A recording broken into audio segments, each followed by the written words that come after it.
Tengan ustedes muy buenas noches. El día de hoy vamos a presentar, bueno, voy a tener el honor de entrevistar a Jorge Andrade desde Argentina. Él es economista de profesión, escritor de vocación, crítico literario, profesor, traductor, vivió en España, vivió en Inglaterra, vivió en Portugal, creció durante todos los años durante ciertos años del peronismo en Argentina. Es además ganador del premio Benito Pérez Galdós por el libro Los ojos del diablo. El libro que vamos a reseñar, y en realidad que viene a ser, respecto al cual viene a ser la entrevista el día de hoy, es Cuentos subversivos, el maestro, el gato y otros, del editorial del Dragón. Hola Jorge, un gusto, gracias por haber aceptado la entrevista con periodistas latinoamericanos. Hola, buenas noches. Bueno, me gustaría empezar preguntándote cuándo empezaste a escribir, por qué fue lo que te llamó a escribir, tal vez desde los inicios más, bueno, que tú desees contarnos respecto a Sí, por qué escribir ficción. sí. Yo, por una tradición, bueno, yo vengo de familia de inmigrantes, pero digamos que en la siguiente generación, mi padre con grandes esfuerzos fue el único que tuvo acceso a la universidad y estudió ciencias económicas. Y había una tradición familiar, parece, nadie me dijo que fuera a estudiar ciencias económicas, había una tradición familiar y eran varios los graduados de ciencias económicas en nuestra familia, en la generación no ya de mi padre, sino en la siguiente, es decir, la mía. Quiere decir que prácticamente a ciegas y como por un túnel directo fui a un colegio secundario, no de bachillerato, sino comercial. O sea, es un bachillerato comercial. No me lo planteé. Y de allí fui directamente a la Facultad de Ciencias Económicas, la UBA, o sea, la nacional. Y creo que en el momento que yo comencé el estudio, recién incipientemente había alguna universidad privada. Y comencé la carrera. Y en mitad de la carrera empecé a hacerme planteos acerca de por qué yo estaba allí. Porque curiosamente, lo que mis compañeros de estudios, no solo los del secundario, particularmente los universitarios, detestaban, que era cierto enciclopedismo de la facultad, fue lo que en mí despertó la chispa de que había otro mundo. Es decir, yo sentí que el mundo de las ciencias económicas era un abordaje estrecho de la realidad, profundo y estrecho, y que yo además necesitaba yo no sabía entonces exactamente qué, pero un abordaje más omnicomprensivo. Y en cierto momento me di cuenta que ese abordaje tenía que ser a través del arte.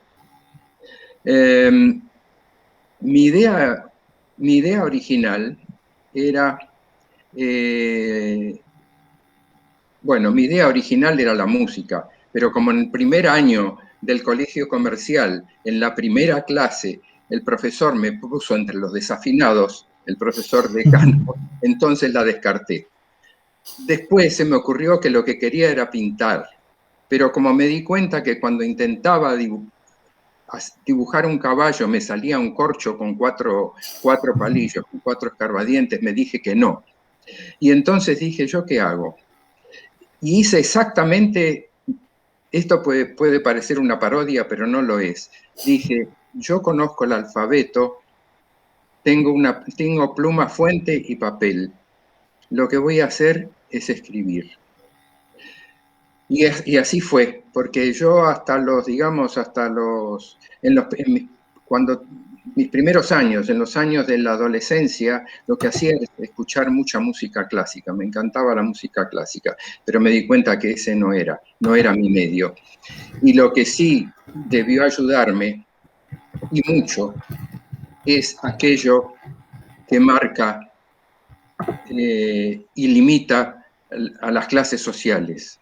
Yo tuve la fortuna de que en mi casa, mi padre, que había nacido como hijo de inmigrantes paupérrimos y que había empezado a trabajar en una fábrica y llegó a concluir la carrera de ciencias económicas, en mi casa había una gran biblioteca ecléctica sin llave, que tanto mi hermana menor que yo y ya fallecida, y yo, a la cual teníamos acceso sin censura ninguna. O sea, yo tuve esa suerte, porque quizá otro niño con las mismas inclinaciones que hubiera nacido en un hogar sin biblioteca, le hubiera sido mucho más difícil llegar a las letras. Claro, entiendo. Ese fue el comienzo. Perfecto. Y Continúa. perdón, porque creo que quizás estoy monopolizando demasiado el tiempo. Si No, querés hacerme otra pregunta, me la sé, si no, sigo. una pregunta, pero puede enganchar con lo que iba a decir más o menos. Empecé a escribir, como creo que como empezamos casi todos, por la poesía de Lesnables, por cierto, y luego me pasé a la prosa. Empecé a escribir tanteando. Pero a partir de cierto momento que yo señalo en los 30 años, o sea, no fui un escritor demasiado precoz, al menos para los valores etarios que se manejaban por ese entonces, cuando a partir de los 30 años me convertí en un profesional. Y llamo profesional a aquel que escribe de manera, no quiero decir todos los días, pero que escribe no un libro, sino que escribe porque tiene que escribir y escribe siempre. Desde los 30 años hasta hoy me ha ocurrido eso. He escrito siempre. Genial. Y he publicado todo lo que he podido y que, bueno, no me declaro insatisfecho con lo que he publicado. No me refiero a la calidad, me refiero a cantidad. La cantidad, claro. Una Sí, pregunta. Bueno, desde Bolivia, sí. Y personalmente, muy personalmente, me parece que los mejores escritores y la mejor música del mundo está en Argentina. Y curiosamente, los escritores posiblemente más populares vienen a ser Borges, Cortázar. Sí. ¿Tiene alguna influencia de alguno de algún escritor argentino que en cierto modo le parezca que su estilo o su temática, posiblemente nada que ver con el estilo, pero sí con la temática, influye en usted? Digamos que yo he sido lector de todos los escritores argentinos más conocidos, más afamados, y de otros desconocidos.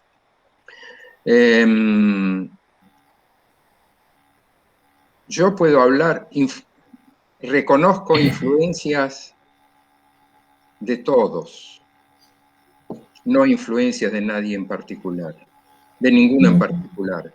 Sí reconozco que según los momentos de la vida, la temática de alguno de ellos y el abordaje de alguno de ellos me tocó de forma más directa.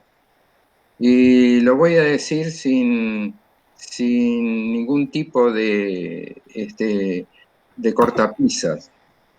No es que el que voy a mencionar sea el escritor que considere mi preferido, ni mucho menos, pero influyó mucho en su momento sobre mí, sobre Héroes y Tumbas. Porque en ese momento, en ese mundo torturado de Sábato, coincidía con una etapa de mi vida de de conflictos íntimos, y entonces me sentía representado por él. Pero debo decir, después mencionaré algún otro para ser justo, ¿no? Por ejemplo, Horacio Quiroga, que realmente siento por él una gran admiración. Pero me ocurrió algo. Yo en algún momento pensé que esa influencia que había tenido Sábato en su momento era relacionada con mi inmadurez todavía personal. Pero cuando estaba viviendo en España, el director de Cuadernos Hispanoamericanos, que ya era Blas Matamoros, sacaron. En ese momento salió un número, como salía a veces, monográfico de Sábato, y me pidió un artículo sobre Sábato. Y yo lo que hice fue releer sobre Héroes y Tumbas. Y ese libro que volví a leer, no sé si fueron 20 o 25 años después de cuando lo había leído la primera vez, resistió la lectura, lo cual me dijo a mí que debía ser un libro consistente, que no era simplemente, y lo voy a decir con todo respeto, un vómito, como algunos alguna vez titularon la literatura de Sábato. Bueno, pero por supuesto que admiro a Cortázar y tengo una admiración, digamos, una admiración, no voy a decir moderada, pero no una enorme admiración por Borges. Sí, reconozco ¿cómo no voy a reconocer su calidad literaria? Pero yo, que no soy un poeta, aprecié más su poesía que su prosa. Porque su prosa es tan fría. Y en cambio, en la poesía se le escapa un poco la mano y saca a la luz que efectivamente tenía un corazón, cosa que dudaba en algún momento. Bueno, y tantos otros, y Mallea, y Mujica Lainez, y algunos que ya nadie se acuerda, como Abelardo Arias, o quizá el que está relativamente olvidada, que es Antonio Di Benedetto, que conocí personalmente, era un excelente escritor. Bueno, esa es la relación con la literatura argentina. Más o menos, en pocas palabras. Me da pie a preguntarle también, en el sentido de que usted ha vivido en España, ¿cuál es la diferencia cultural a nivel de literatura entre Argentina y España? Evidentemente en sus épocas, no remontándonos a Cervantes, sino en los momentos en los que usted estuvo en España y en los que usted estuvo en Argentina.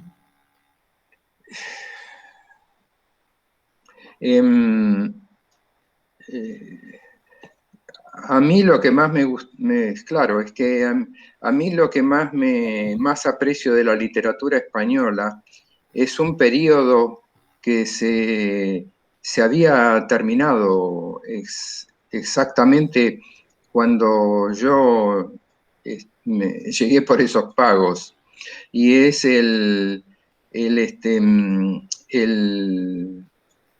realismo, perdón. Sí, efectivamente, algo similar al neorrealismo italiano que practicaron los escritores durante el periodo del franquismo, sobre todo durante el periodo final del franquismo. Digamos que esa contención, esa austeridad, yo realmente, incluso lo que a veces se le reprocha a los escritores españoles de un exceso de verborragia. Ellos eran muy medidos, muy austeros en el lenguaje, por eso me gustaban. Y luego sí, lo que yo echaba de menos, extrañaba, es la falta de cuentistas, porque no tienen tradición de cuentistas. Pero sí, hay, hay cuentistas que no son muchos, a mi juicio, de calidad, como Ignacio Aldecoa, por ejemplo, que es un excelente cuentista. Y con respecto a las comparaciones, son dos mundos tan diferentes. Por empezar, son diferentes desde el paisaje.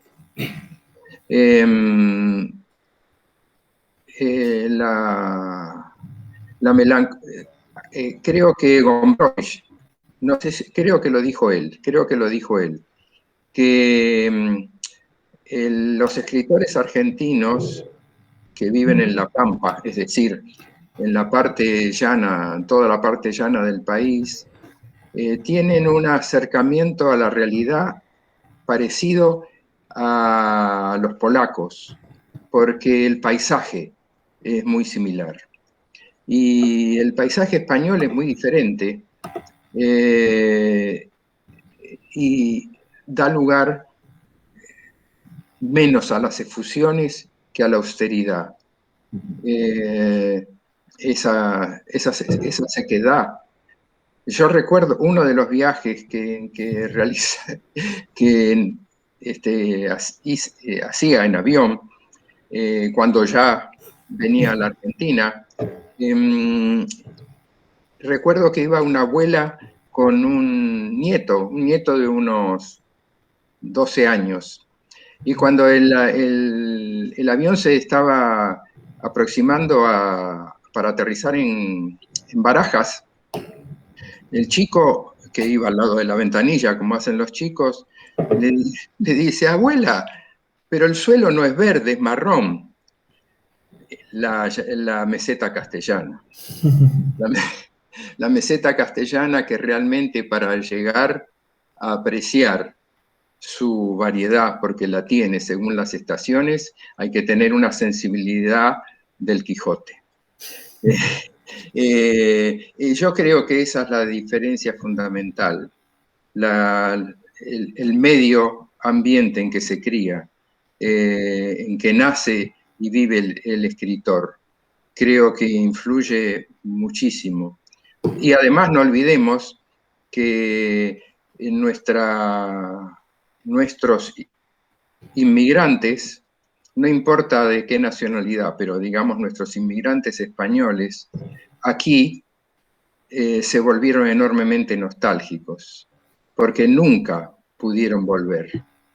Mi madre era malagueña, nunca volvió, murió relativamente joven, vino muy chiquita a la Argentina.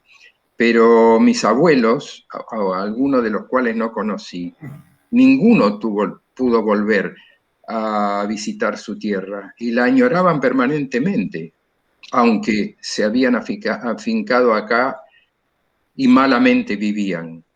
Pero la nostalgia, nosotros, con las ventajas y desventajas del mundo actual, cuando nos vamos, tenemos la posibilidad de volver por lo menos a visitar. Y ellos ni siquiera eso, no volvieron a ver tampoco nunca a sus parientes. Entonces los inmigrantes, los que vinieron de allá, y no solo los españoles, trajeron consigo nostalgia, una nostalgia que allá no tienen. No digo que no sientan nostalgia porque son seres humanos, pero digamos, esa nostalgia incorporada que, voy a decir un lugar común, que representa el tango. Perfecto. Una pregunta que alguna vez escuché que le hicieron a un escritor fue: ¿qué le genera ver una hoja en blanco? ¿Le da miedo o más bien a mí, incentivo? bueno, yo siempre, esa pregunta me la hacen muchas veces, ¿no? Yo con una hoja en blanco lo que siento es alegría. ante una hoja en blanco. Yo siempre lo digo, yo soy un escritor, soy un hombre primero, pero un escritor afortunado, porque nunca tuve el problema de la hoja en blanco. Tanto es así, y lo digo con, ojo, con absoluta modestia, que lo que yo tuve que hacer en mis comienzos fue domar la imaginación para que tuviera oficio. O sea, porque tengo una imaginación desbordante. Entonces tuve que domarla, porque si no se me escapaba. Tanto es así que las primeras cosas que yo escribí fueron efluvios de la imaginación. Y yo me dije, no. Entonces lo que hice como ejercicio, antes de los 30 años, fue escribir una novela realista y clásica, en tercera persona, con un narrador omnisciente, que por supuesto no se publicó ni debía publicarse, como ejercicio. Y recién entonces empecé a dejar que la imaginación hiciera un poco su trabajo, pero con el látigo, siempre con el látigo, para que el oficio, el estilo, encauzara la imaginación. Excelente.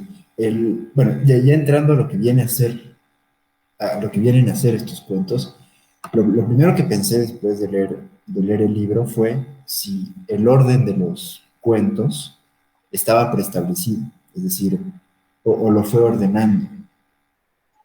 El orden de los cuentos no es exactamente el mismo en que fueron escritos, pero se parece bastante. Yo hice algunos pequeños cambios. Los últimos están prácticamente en el orden que lo escribí. Ahí hice algunos pequeños cambios para que el maestro que era el cuento más largo, estuviera en el centro. Y los primeros los acomodé un poco para que, digamos, compensar un poco aquellos que eran,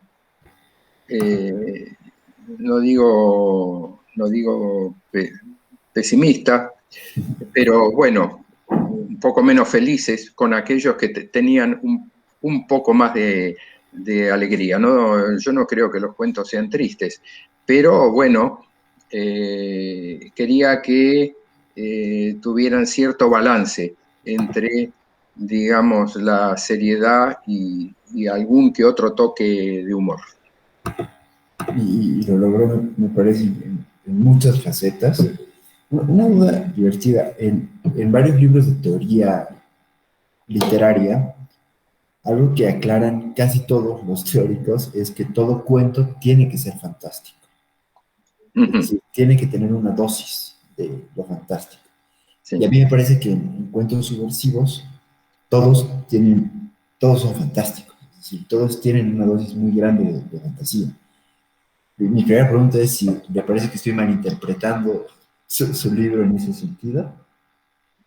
No, malinterpretando no, pero todos los cuentos yo leí con mucho detenimiento, nos estábamos tuteando, ¿no? Con mucho detenimiento tu comentario crítico. Y coincidí en Le Fantastique.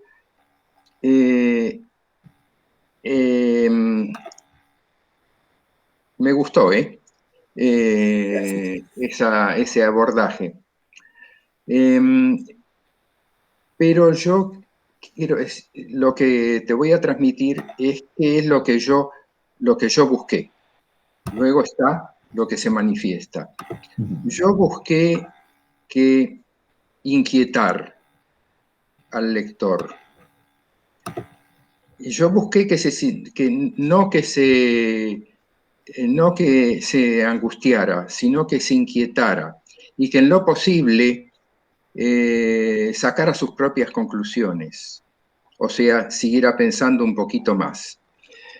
Y la inquietud del lector la busqué, puede ser, por ejemplo, en algún caso, como el cuento La Laguna, que se la puede considerar efectivamente fantástico, pero fantastic, no fantástico, porque es un subgénero, ¿no?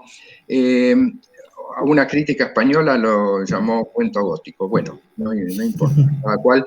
Este, pero hay otros cuentos, como podría ser, como es El Muerto y como es La Tristeza, en donde la inquietud proviene de los meandros de la psiquis, o sea, de lo tortuoso de que es nuestra psicología, que nosotros mismos no conocemos. Porque allí la inquietud que yo intenté poner proviene del comportamiento de los personajes, no proviene de un hecho exterior como podría ser en La Laguna, porque ahí hay claramente un hecho mágico, fantástico, como sea.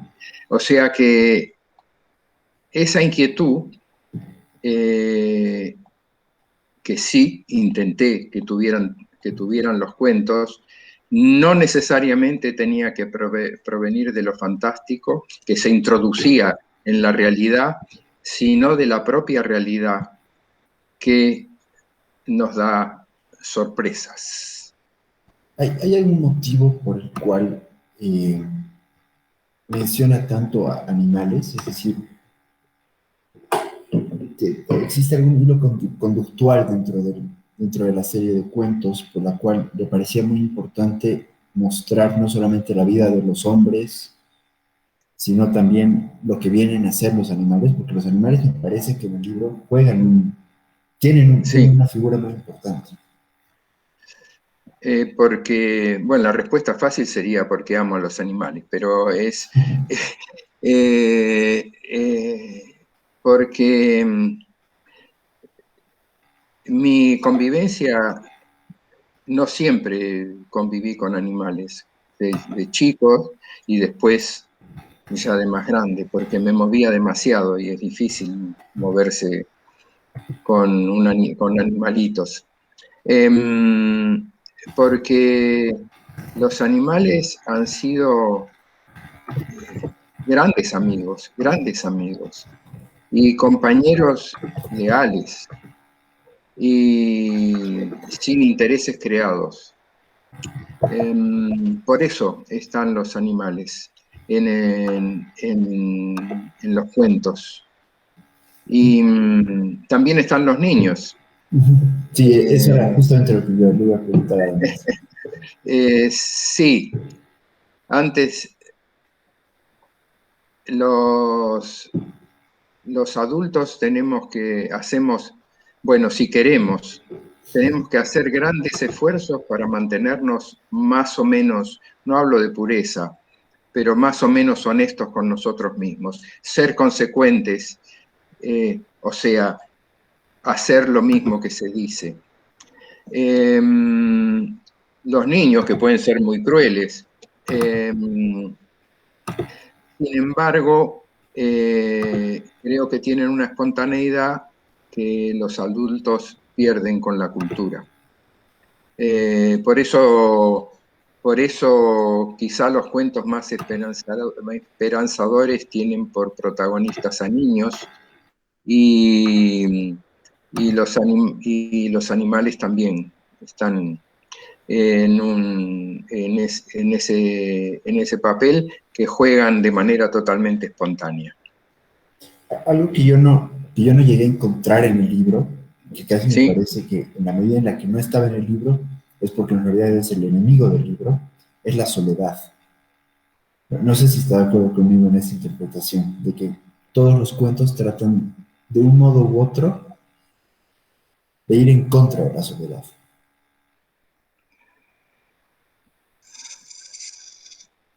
Eh, tenés razón. Quizás es una Tenés razón. sobreinterpretación, ¿no? Pero... Sí, tenés razón. Pero en algunos casos, la búsqueda del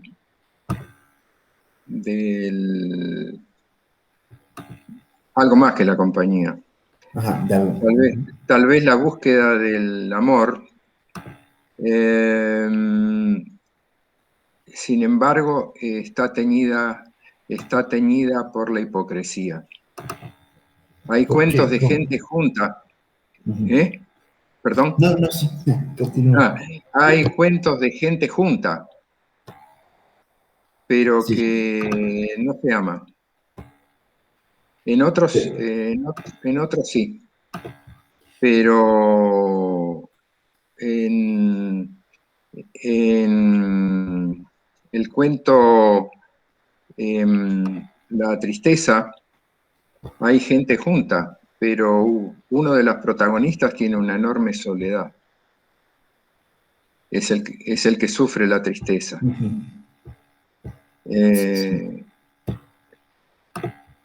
En el yogi, por ejemplo, de realidad a eso quería llegar el al yogi, punto sí, sí, de la soledad, insisto, como en parte enemigo, es que el yogi, más allá de tratar, desde mi punto de vista, de tratar de estar solo, de abstraerse de la sociedad, sí. el hecho de que lo persigan todos y de que al final incluso llegue su familia a estar con él, es una prueba de que al final la soledad, uno no puede llegar a estar solo.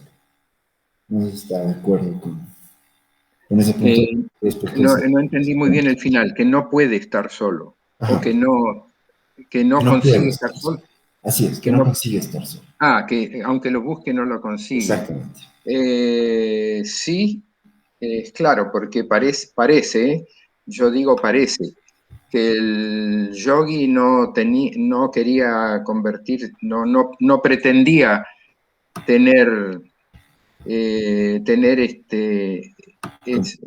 esos fans, Bueno, no sí. pretendía, y sin embargo lo seguían, y cada vez eran más,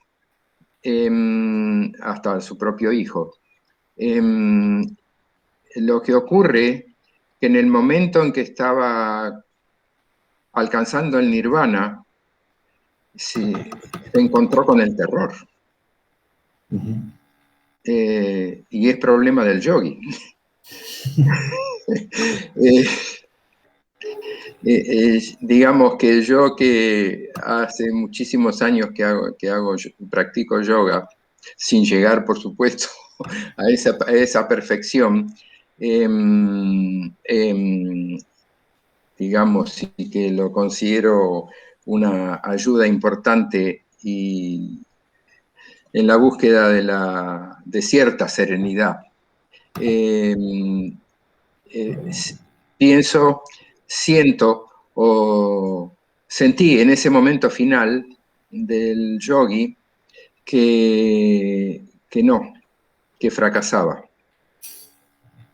y fracasó. Pero no es mi Y culpa, fracasó. ¿eh? Bueno, en el caso del maestro, hay una particularidad, desde mi punto de vista también, que es, para mí, el único personaje, entre comillas, cruel del libro es el maestro. Sí, sí, por Es, supuesto, estamos es, totalmente de acuerdo. es, No voy a decir lo que pienso de él porque estamos en un sitio público. Por respeto, por respeto a los eventuales, ¿cómo se llaman acá? Se llaman, espectadores, ¿qué se tal llaman? vez. ¿Cómo se llaman? Bueno, eso, los que puedan Sí. estar mirando y escuchando. Sí, sí, sí, claro. Bueno, se burla de todos, sí. Y hay un punto claro en el que al final lo que hace es corromper al resto, ¿no es cierto? Sí, A exactamente, sus discípulos. exactamente. A sus discípulos, ni más ni menos, totalmente de acuerdo. La literatura, y usted como escritor, que además no es, que es que ha escrito novelas, es decir, no es que solamente se ha dedicado a escribir cuentos No, breves, sino novelas. sí, sí, así es. ¿Usted ve algún punto. Perdone que usted, yo tengo un problema que es usted, que es que Bueno, usted, no o sea, importa, no importa. Cómo salga, no importa. como escritor, ¿usted cree que los escritores tienen ese poder también, como este maestro, de corromper a los lectores? Eh, yo creo que los que corrompen a los lectores son los farsantes. Se escribe mucha literatura falsa. Eh, se- bueno, los libros, yo comprendo que hay lectores que en realidad lo que son televidentes y necesitan algo que pase delante de sus ojos sin hacerlos pensar. Entonces, aquellos escritores que dicen voy a escribir una historia para leer en la playa y que la gente, bueno, se pase un rato mientras que le da, sí, mientras que toma sol, está bien, los respeto, hacen su trabajo, cobran ¿cómo se llama? Sus Sus derechos si es que los regalías. cobran. Eh, eh, lo que yo menos soporto son los farsantes que quieren hacer creer que están haciendo algo sublime, como se llamaba la filosofía esa del maestro, y en realidad es algo vacuo. Y quieren que sus lectores crean que son inteligentes, cuando en realidad están haciendo la parodia de la inteligencia. Esos corrompen a los lectores. Yo no digo que la lectura sea una religión, pero sí me atrevo a decir que si no soy capaz de leer con todo el proceso que eso implica, que significa la lectura en sí misma, el análisis y la síntesis, entonces la lectura no sirve, es un mero entretenimiento, es como la televisión, que en general, bueno, es corruptora, ¿no? Pero hay cosas interesantes, pero que en general es corruptora. Yo creo que, y esto sin catastrofismos, pero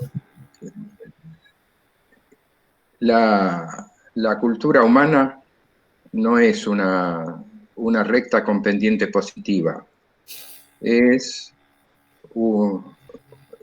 oscilante. Y yo creo que en este momento estamos viviendo una regresión cultural, porque se está perdiendo la cultura alfabética.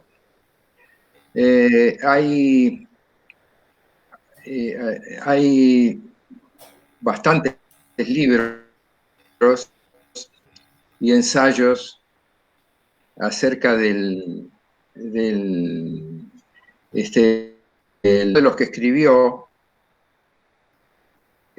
sobre él es uno muy conocido que es Umberto Eco.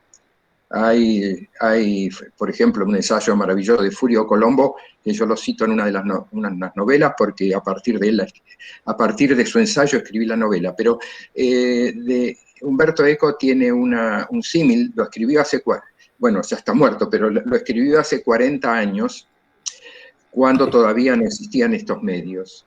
Entonces él hace las comparaciones con la televisión.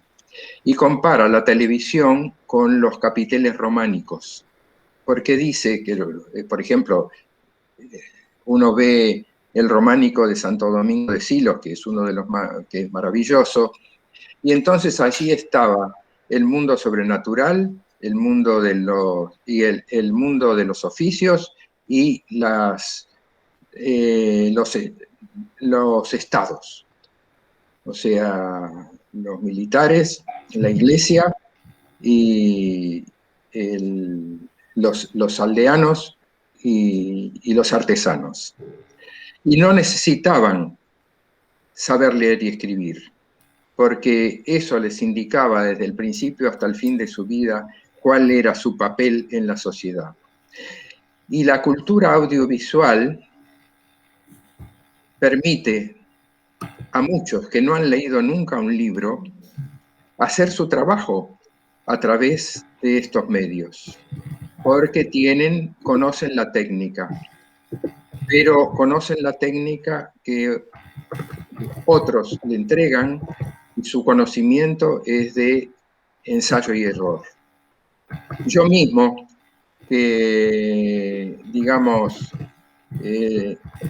siempre he sido un poco cómodo para estos medios, pero tengo que usarlos. El encierro de la pandemia y el no poder acudir a un técnico me ha hecho progresar mucho en cuanto a los medios digitales. Y he aprendido a usar el ensayo y error, y así estoy aprendiendo yo en mi casa, cuando antes inmediatamente, ante cualquier dificultad, llamaba al técnico, no sé cómo se hace esto, y ahora me doy cuenta que funciona, y que para eso no sé, si yo trato de leer ¿cómo se llama? Un manual, que ya no los hay siquiera, no me sirve de nada. Y aprendí a apretar con el dedo, y que sí resulta o no resulta, y que tampoco estalla si me equivoco. Entonces, para eso yo no necesito haber leído no sé cuántos libros leí, otros leyeron mucho más que yo. Perdón, tengo que enchufar esto porque la batería se está descargando. Está cayendo el... Claro, no sé. A ver, la batería se estaba descargando y estaba perdiendo nitidez. Ahora tengo que conectar también la casa.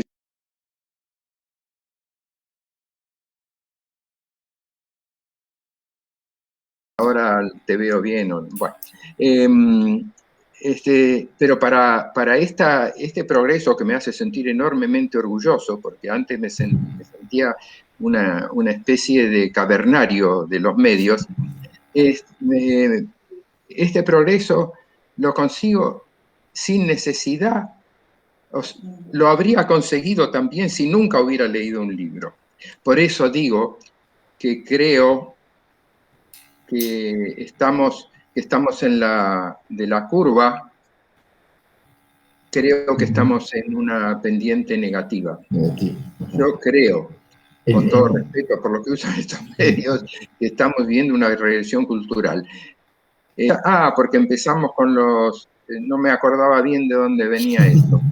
Empezaba con los escritores si podían hacer daño. Sí, pueden hacer mucho. Los farsantes sobre todo, no los que escriben las novelas de la playa, del verano, aquellos que quieren hacer creer que son inteligentes y que el lector crea que es inteligente. Bueno, no, me voy a ordenar, voy a ir con las preguntas que estaba, pero justo me Quizás yo me alargo mucho en la respuesta, o como soy un narrador, sí. Sí, bueno, me cortás, no hay ningún problema. Bueno, vamos a ver cómo va, pero me voy a ir con el orden que tenía de las preguntas. Sí. Pero usted se adelantó una pregunta que era justo el tema de un cuento de la máquina. Sí. Cuando lo leí, lo primero que pensé fue, el hombre se está convirtiendo en una máquina. El hombre se está, evidentemente, no desde un punto de vista de la cosificación y la enajenación marxista, no, desde un punto de vista totalmente, en realidad, humano. Es decir, el hombre cada vez es más una máquina y al mismo tiempo tiene a la máquina como un cómplice de volverlo una máquina. Justamente la pregunta que yo iba a hacer es si es amigo de la tecnología, qué piensa de la tecnología, de todas las facilidades que da, pero al mismo tiempo de cómo puede llegar a corromper y prácticamente inutilizar al ser humano. Bueno, digamos que yo lo que pienso primero,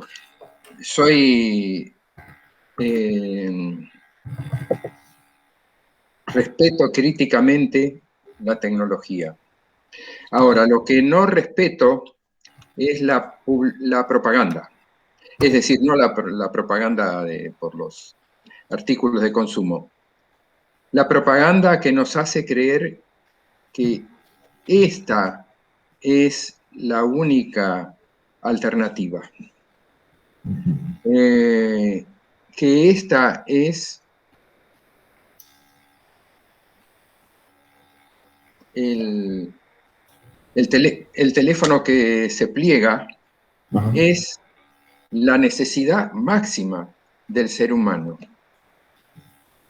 Y que descarta toda alternativa, porque es el pensamiento autoritario, el pensamiento único. Es el pensamiento que impone el gran capital, con la complicidad de aquellos que viven bien de esa parte del capital. Cuando a mí me tocó traducir el laboratorio, hace ya muchos años, el laboratorio de medios del Instituto Tecnológico de Massachusetts, que fue un pionero en la informática. Y recuerdo que Nicolás Negroponte, que es el hermano de John Negroponte, el de la invasión de Irak, era ministro de Relaciones Exteriores, Nicolás Negroponte tenía una máxima, bueno, como traduje el libro, tenía sus propias palabras, que era la comunicación total. La comunicación total, digamos, en ese sentido vamos, pero en ningún momento se planteó, ni quería plantearse, que la comunicación, voy a decir un lugar común, produce también incomunicación. Ya se sabe, lo vemos. Ahora no lo vemos porque no vamos a los restaurantes. También esto es un lugar común. La mesa con dos padres de la generación intermedia que ya tuvieron acceso, aunque no son nativos digitales, pero ya tuvieron acceso a la tecnología, y dos hijos que están en la mesa, a la mesa, están los cuatro, pero cada uno está comunicado con alguien lejano, con alguien a distancia. Claro. Entonces, yo no, por supuesto que si no tuviéramos esta tecnología, en este momento no podríamos estar charlando así, frente a frente. Quizás estábamos hablando por teléfono, que también es tecnología. Pero creo que es importante la crítica de la tecnología y saber que hay alternativas. Por ejemplo, bueno, yo no soy un emprendedor ni un creador de ideas, pero por ejemplo, en la extensión de la agricultura sustentable, eso necesita dinero también. O sea que en lugar del teléfono que se pliega, tal vez se podría dar más dinero a aquellos que están realizando agricultura sustentable, que los hay. Así entiendo yo la tecnología. Pienso que es el mundo del capital es autoritario. Toma las decisiones sin consultar a nadie. Impone las decisiones a través de la propaganda. Genial. No sé, he respondido a la pregunta. Sí, totalmente. Porque quiero pasar a un tema que es mucho más, bueno, es relativo, pero creo que es mucho más placentero, que es el tema de la literatura romántica, de lo que viene a ser el amor y los sentimientos desde un punto de vista romántico. Yo encontré 3 cuentos que me parecieron románticos, que son La princesa, la tristeza y la muerte. La princesa, perdón, ¿cuál era? La princesa, la tristeza y la muerte. La princesa y la muerte. Ajá, sí, la princesa no me cabe duda, absolutamente de acuerdo que es amor romántico. Con respecto a... y la muerte, ¿no? sí, o tal vez sea amistad la muerte, no estoy totalmente seguro, pero veo una complicidad romántica en ese cuento. Yo diría que la muerte, el muerto. El muerto, perdón, El exactamente, muerto, el sí, muerto, el yo muerto. decía cuál es la muerte, sí, el muerto. Eh, bueno, ese cuento tiene un... Es que yo no puedo contar no debo contar el cuento, pero allí hay un personaje siniestro. Ujú. Claro, en el amor creo que hay personajes siniestros. Pueden Porque, haberlos. porque en realidad son tres los personajes, ¿no? Ajá. Y Son bueno, tres. y finalmente el tema de la princesa, La, prin- básicamente se encuentra en la un princesa, ogro. sí, sí, sí, en la Ajá. princesa es amor romántico, totalmente. Ahí sí. Es, es, dígame, sí. ¿Sí? Vaya. El- en ¿Perdón? el- es fácil o es difícil escribir cuentos con amor romántico. Tienes que sentir mucho para escribirlos, o más bien son algo que al final uno escucha, ve siempre, desde siempre, por lo tanto no es difícil reflejarlos.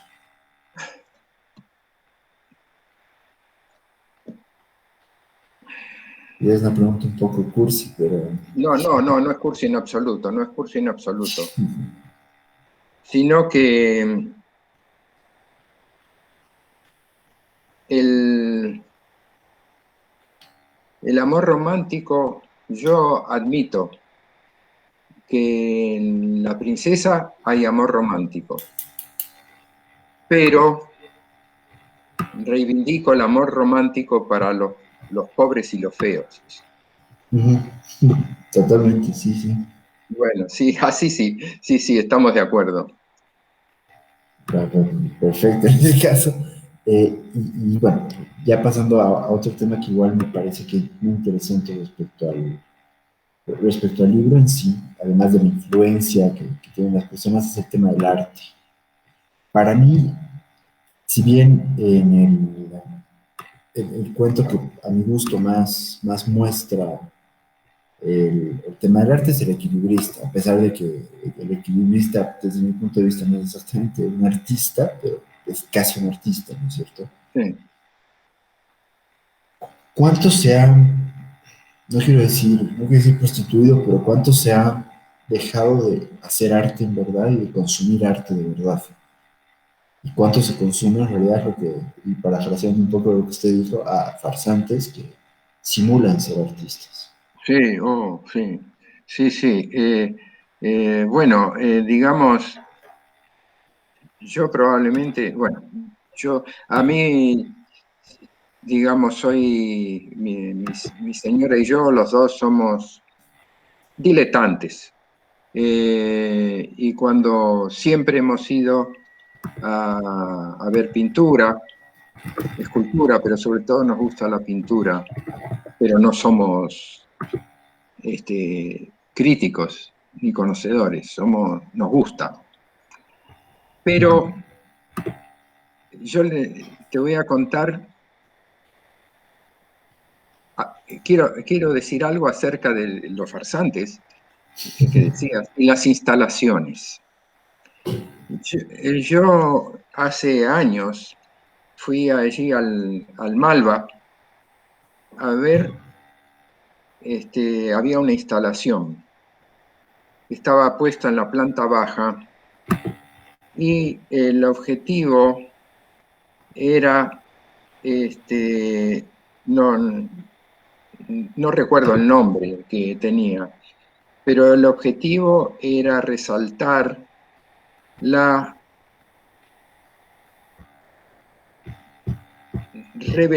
rebelión, es demasiado tal vez rebelión, ante las normas sociales restrictivas, ante las normas policiales.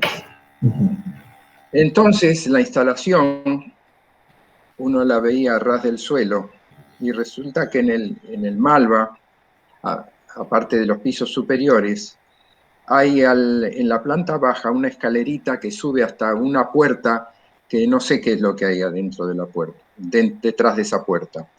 Pero yo, para ver mejor la instalación con perspectiva cenital, subí esa escalerita y el guardia que estaba ahí a la entrada me dijo: señor, no se puede, baje. O sea, claro, la instalación pretendía poner de resaltar el sistema policial que estábamos viviendo. Y no pude ver la instalación bien debido al sistema policial del Malva. O sea, hay muchas, las instalaciones realmente hay. Y muchos de los, pese a que la pintura abstracta no me disgusta, pero hay pintura que uno dice, bueno, yo no puedo decir, digamos, y esto uno dice que realmente, ¿qué es lo que hizo? Uno dice, a un chico dijo una vez: mamá, yo puedo hacer lo mismo que sí. Dirán que el otro uno lo hace como un niño, el otro lo hace como un genio. Pero hay mucha impostura, sí. Y son cómplices porque todo funciona como corporaciones. Son cómplices. El artista, llamémosle, la galería y el crítico que escribe el catálogo. Que yo a veces me pregunto si no son los mismos que escriben las etiquetas de los vinos, porque el lenguaje es exactamente el mismo, absolutamente superficial y repetido, nunca dicen nada. Bueno, ahí ya digamos, alguna vez tuve indirectamente por un amigo pintor que tenía en Barcelona, y le compraban, algunas galerías le compraban. Entonces, a través de él yo sabía cómo los galeristas inflaban a pintores compraban sus cuadros para luego venderlos por 3, 4, 5, 10 o 100 veces más. O sea, desde luego que hay artistas grandes y honestos hoy también, pero digamos que todo funciona como un aparato político. Sí, dentro de esto también, también dentro de la literatura es cada vez más difícil porque el escritor, ya el hecho de que las editoriales ya hace tiempo que no reciben originales, sino que piden un resumen, o mejor todavía, que se consiga un agente literario. Y el agente literario le ha dicho: amigas y amigos míos, tú, bueno, estoy hablando de allá, pero acá había uno solo, ya no hay, creo. Yo te voy a enseñar cómo tienes que escribir. Entonces, efectivamente, se escribe lo que los editores creen que es el gusto del lector. Y entre eso a veces se filtra algo realmente de quilates. Bueno. ¿Cuánto le tiene que importar? Perdón que te corte. ¿Cuánto tiene que importarle al escritor si le va a llegar a gustar o le va a llegar a emocionar, a generar catarsis al lector, lo que le escribe? Yo no pienso en el lector, nunca pienso en el lector, pienso en mí mismo. Y a lo sumo lo que pienso es eso, que lo que yo escribo tiene que generar inquietud. ¿Para qué? Porque a mí me gusta que la gente piense. Claro. Si lo consigo, bien; si no lo consigo, mala suerte.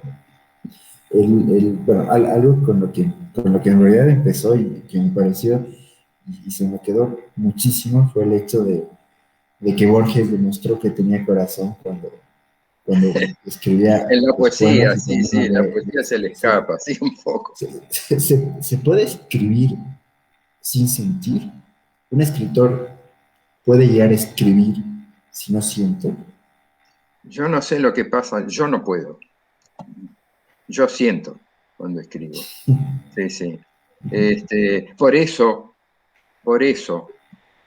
yo que actualmente escribo todo en la computadora, todo salvo la literatura, que la sigo escribiendo en papel con lapicera fuente, porque necesito sentirla y necesito, esto es una metáfora un poco cursi, necesito que la tinta que fluya como continuidad de la sangre. O sea, sí, yo escribo sintiendo y tratando de que el oficio evite los desbordes. Eso es lo que dije al principio de todo. Bueno, desde mi punto de vista, cuentos subversivos, Sí, todos los cuentos terminan teniendo, en primer lugar, terminan demostrando humanidad. Quizás sobre todo los que tienen título de animal, el gato y el perro, por ejemplo, me parece que son una prueba de humanidad, pero increíblemente grande. Y en ese sentido, ¿se sigue escribiendo con humanidad? ¿Le parece que los escritores más contemporáneos, más nuevos, siguen escribiendo con humanidad o cada vez se pierde la humanidad en la escritura, en la literatura? en la medida en que, no, si no pueden escribir con libertad, no pueden escribir con humanidad, creo yo. Aquellos que escriben con libertad y tienen la suerte de publicar, y si publican en grandes editoriales mejor, pero primero escribieron, eso sí, escriben con humanidad. Pero los que escriben siguiendo esas reglas, yo te voy a decir qué es lo que tienes que escribir, no, esos son escribas. O sea, forma parte, es claro, ya no es el escritor. Las editoriales, yo tuve la gran suerte de agarrar el final de la editorial cultural clásica con Muchnik Editores en Barcelona y luego con Anaya. Pero tuve esa suerte. Después, esa editorial estaba entre medio de el arte y la industria y elegía con criterio comercial, pero también con criterio artístico, con criterio literario. Y ahora no sé si hay algún caso, pero se elige con criterio comercial, que a veces es absurdo porque tampoco ni siquiera es comercial, fracasan infinidad de veces. Y además, como los responsables editoriales de las grandes editoriales se copian en las modas, unos, a este le fue bien con este libro, yo voy a hacer lo mismo. Entonces, no, el criterio es exclusivamente comercial.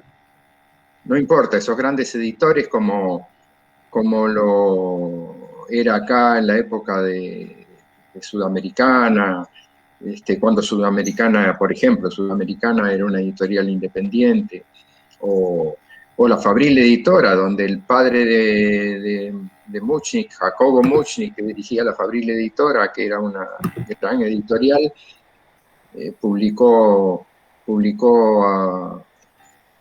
muchas cosas, pero digo, publicó sobre héroes y tumbas. Allí tenían en cuenta la posibilidad de vender, pero tenían en cuenta la calidad del original. Y ahora bueno, tengo conocidos que por supuesto no importan los nombres, que directamente escriben a pedido para editoriales y saben cuál tiene que ser el principio, cuál el medio, cuál el final, y qué es la dosis que tienen que poner de violencia, de sexo, lo sabemos, lo sabemos, es así, es lamentable, es así. incluso una vez un pequeño agente que yo contacté para ver cuando todavía vivía allá, para ver si le podía dar empuje al libro que vinieron de allá, me preguntó con mucha discreción, era educado, si escribía libros a pedido. Y le dije con mucho respeto que no. O sea, bueno, como última pregunta, y es una pregunta muy, muy personal. Sí. Espero que no le parezca una pregunta muy, muy mala, pero en parte es una pregunta que en verdad me da mucha curiosidad. ¿Qué prefiere escribir? ¿O qué le es más fácil escribir? ¿Cuentos o novelas? Según lo que necesite. Cuando he necesitado, por ejemplo, con las novelas más largas, que son proyección en 8 milímetros sobre el primer, digamos, situado en el periodo del primer gobierno peronista en la Argentina, y Vida retirada, que se desarrolla en las cloacas de París, fueron las que más tiempo me llevaron. Desde el comienzo hasta que la di por finalizada con corrección y todo, me llevaron 4 años cada una. Yo con la novela, cuando escribo novela es porque necesito un compañero de vida. O sea, necesito vivir doble vida, fuera y dentro, aunque yo no sea protagonista. Y cuando escribo cuentos, necesito que la historia nazca, se desarrolle y concluya en un periodo relativamente corto. Y actualmente, no sé si por razones de edad, no lo sé, actualmente yo necesito cuento.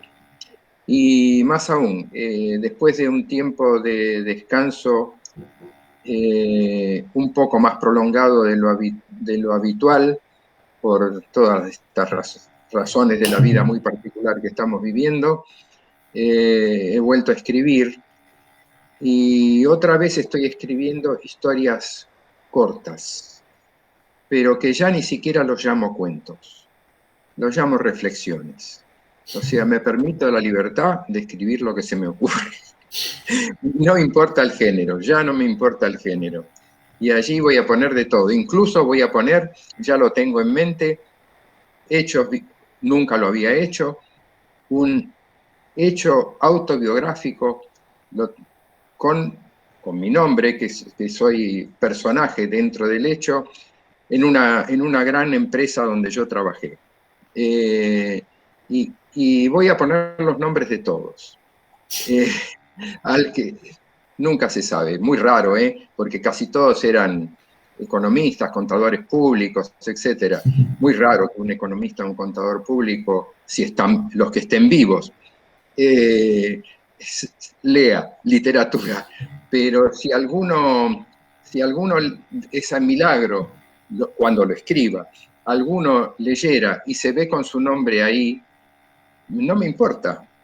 Y hay un dicho español que viene muy al caso, que cada palo aguante su vela. O sea, en esta historia que voy a contar, que cada cual asuma su responsabilidad.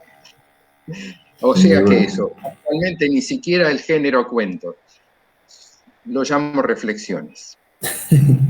Pero muchísimas gracias, Jorge, por haber aceptado la entrevista, espero que te haya gustado.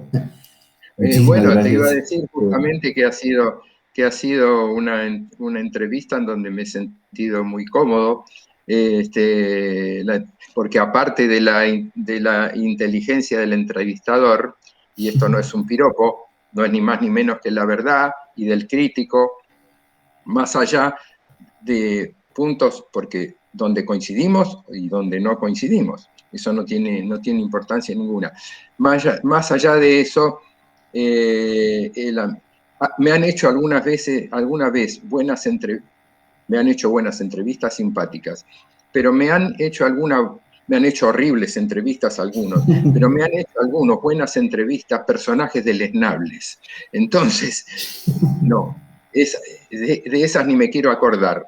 Esta es una excelente entrevista y me he sentido muy cómodo y digamos, y lo he hecho con alegría. Muchísimas gracias, insisto, por haber aceptado, por haber gracias a ustedes, aceptado la colaboración con... Sí. Gracias a ustedes, y a partir de ahora que los conozco, estaré al tanto de las publicaciones de ustedes con muchísimo gusto. Muy bien. Muchísimas gracias. Gracias a todos los que nos vieron. No se olviden seguir a Cronistas Latinoamericanos, tanto la página, en Facebook y todos los videos de YouTube. Síganos en YouTube para ver este tipo de entrevistas, análisis político y otro tipo de cosas. Y hasta la próxima entrevista. Y nuevamente, gracias, Jorge. Adiós.